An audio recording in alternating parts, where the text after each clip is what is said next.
Уважаемые коллеги, добрый день! Научно-методический отдел Национальной библиотеки Удмуртской Республики продолжает публикацию консультаций о работе в период самоизоляции. Сегодня мы поговорим о работе павленковских библиотек в этот особенный для всех период. В 2018 году сеть павленковских библиотек Удмуртской Республики насчитывала 31 единицу. К большому сожалению, в течение 2019 года были закрыты две библиотеки. Уть-Сюмсинская библиотека Силтинского района закрыта постановлением администрации муниципального образования Силтинский район от 5 декабря 2019 года. Юрская библиотека Ярского района закрыта постановлением администрации муниципального образования Ярский район от 22 апреля 2019 года.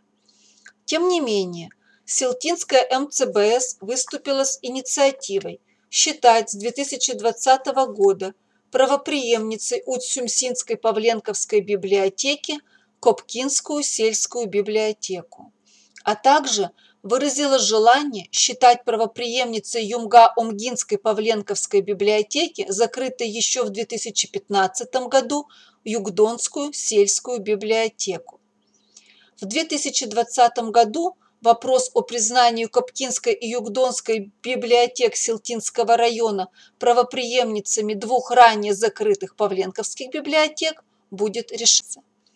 Таким образом, несмотря на то, что количество павленковских библиотек Удмуртской Республики в 2019 году сократилось на 2 единицы, возможно, в 2020 году будет восстановлено за счет библиотек правопреемниц. В настоящее время павленковские библиотеки действуют в 16 муниципальных районах Удмуртской Республики. Для павленковских библиотек этот период дает возможность активизировать свою работу именно в качестве павленковских и направить особые усилия на продвижение наследия и имени Флорентия Федоровича Павленкова. В 2019 году мы отметили 180 лет со дня рождения Флорентия Федоровича, а в 2020 году исполнилось 120 лет со дня его кончины. Хотя павленковские библиотеки призваны всегда помнить о своих исторических корнях. Итак, в каких направлениях может вестись эта работа? Во-первых, это осознание своей библиотеки в качестве павленковской. В чем это проявляется? Прежде всего, в наименовании библиотеки, то есть позиционировании ее для общества как павленковской. Имя выступает одним из факторов, определяющих социокультурную деятельность библиотеки. Имя библиотеки может стать отправной точкой, тем культурным ресурсом, который будет работать на ее репутацию, содействовать повышению имиджа, выделять ее среди других библиотек и во многом определять формы работы.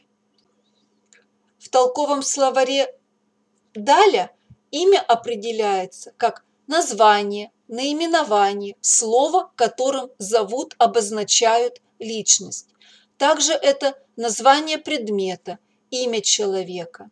В толковом словаре русского языка Ожегова есть понятие именной, то есть помеченный именем владельца, например, именной экземпляр книги, а также носящий чье-нибудь имя, имени кого-нибудь. В словаре Ушакова есть такое понятие, как именитый, то есть значительный по своему общественному положению, знатный, славный, отличный от других. И наша задача сделать павленковскую библиотеку не просто именной, а именитой, то есть отличной от других, значимой и особенно уважаемой. Библиотека, носящая почетное имя, даже простым фактом своего существования уже напоминает об этом человеке, заставляя задуматься о его судьбе и вкладе в культуру. Имя библиотеки по определению закрепляет в общественном сознании память о достойном человеке. При этом библиотека, взяв себе его имя, вольно и невольно берет на себя обязательство по сохранению и воспроизводству системы ценностей данной личности. И библиотека в этом случае невольно наделяет себя теми человеческими свойствами и качествами, которые были присущи данной персоне и которые теперь вправе ожидать от нее и читатели. Следовательно, через имя библиотека может транслировать свою миссию, содержание своей общественной значимости и полезности. С одной стороны, присвоение учреждению имени свидетельствует о признании вклада этой персоны в общество и в то же время служит эффективным стимулом для развития новых форм популяризации его жизни, деятельности и творчества. Сегодня только одна из павленковских библиотек Удмуртской республики официально носит имя Флорентия Федоровича. Это межпоселенческая центральная библиотека имени Павленкова Юкаменского района. Причем имя Павленкова библиотека носит уже почти 20 лет, с 2001 года.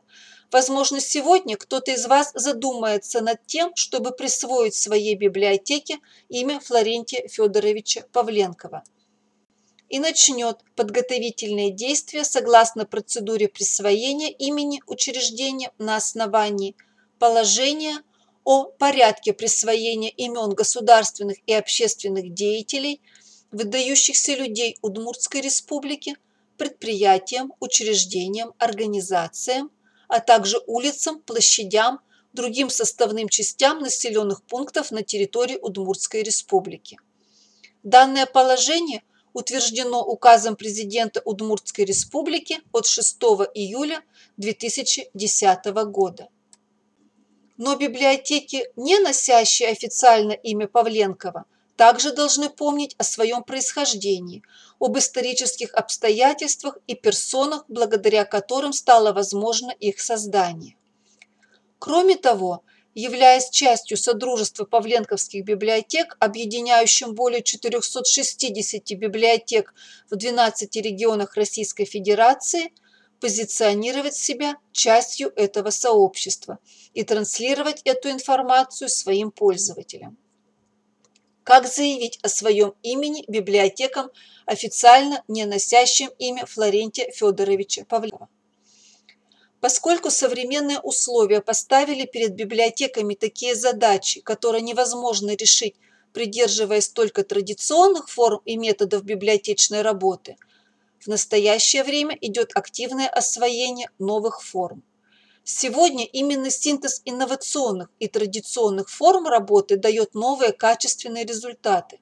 В частности, при стремлении библиотеки заявить о себе, поднять свой авторитет в глазах пользователей и широкой общественности, повысить свою популярность с помощью создания собственного имени, выделения позитивных особенностей своей культурно-просветительской и информационной деятельности.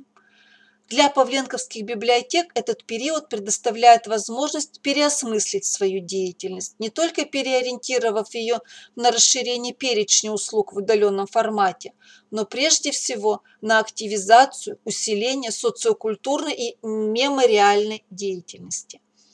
На экране представлены основные составляющие работы именной Павленковской библиотеки. На что направлены эти составляющие? Прежде всего, на сохранение исторической и культурной памяти о персоне, в частности, через реализацию информационной и просветительской функций. Сегодня, когда все библиотеки вынуждены работать в условиях самоизоляции, особую актуальность приобрели удаленные формы работы с пользователями. Об этом говорилось в видеоконсультации Ольги Сергеевны Сунцовой «Библиотеки в условиях самоизоляции. Опыт работы». С данной консультацией вы уже имели возможность познакомиться. Сегодня именно в виртуальном пространстве мы можем говорить с пользователями о Флорентии Федоровиче Павленкове и его наследии.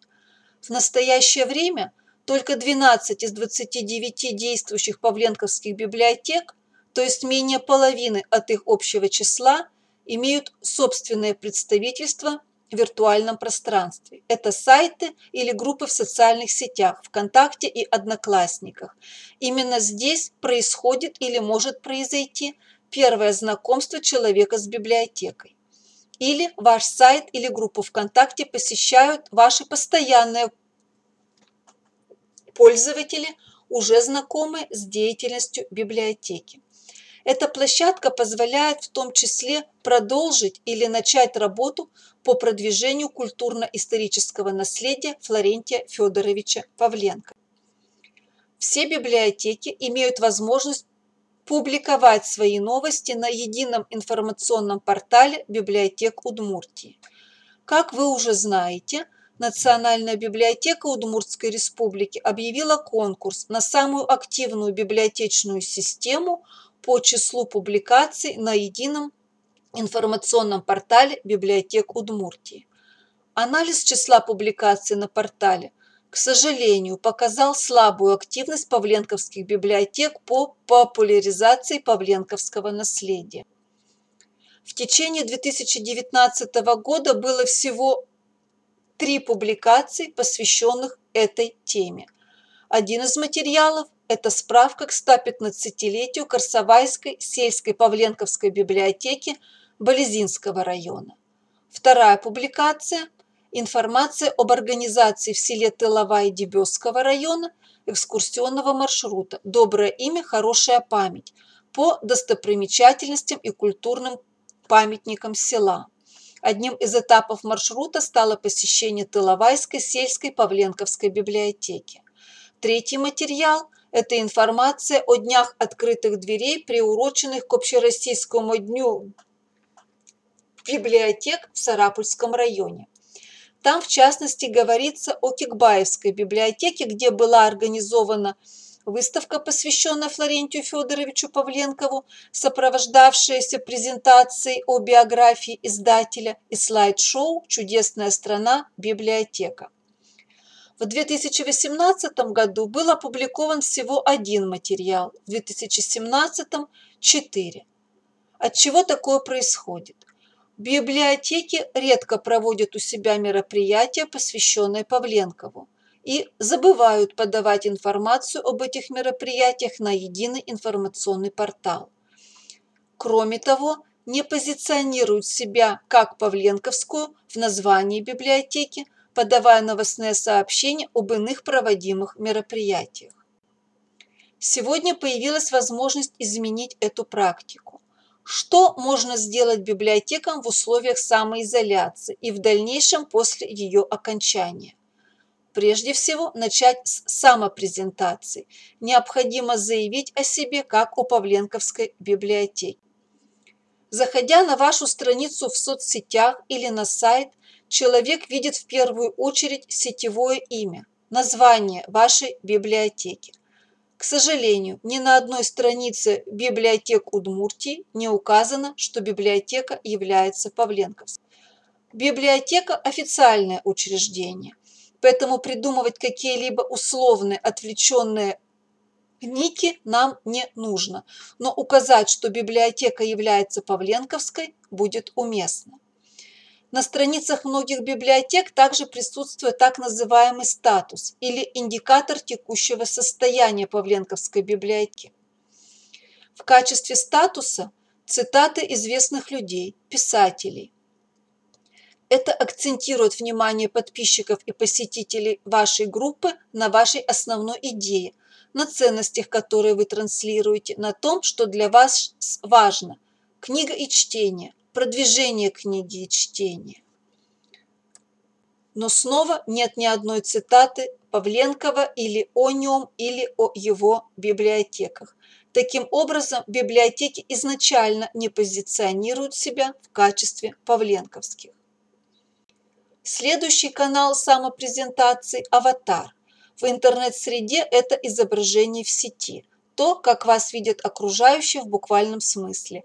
Поэтому обратите внимание на то, чтобы в качестве аватарки выбрать качественное изображение, привлекательное для пользователя. Как мы уже говорили, имя само по себе не принесет желаемого результата. Помимо самопрезентации нужно активизировать просветительскую работу. уделяя особое внимание созданию информационных продуктов в удаленном режиме, например, подготовке виртуальных экспозиций.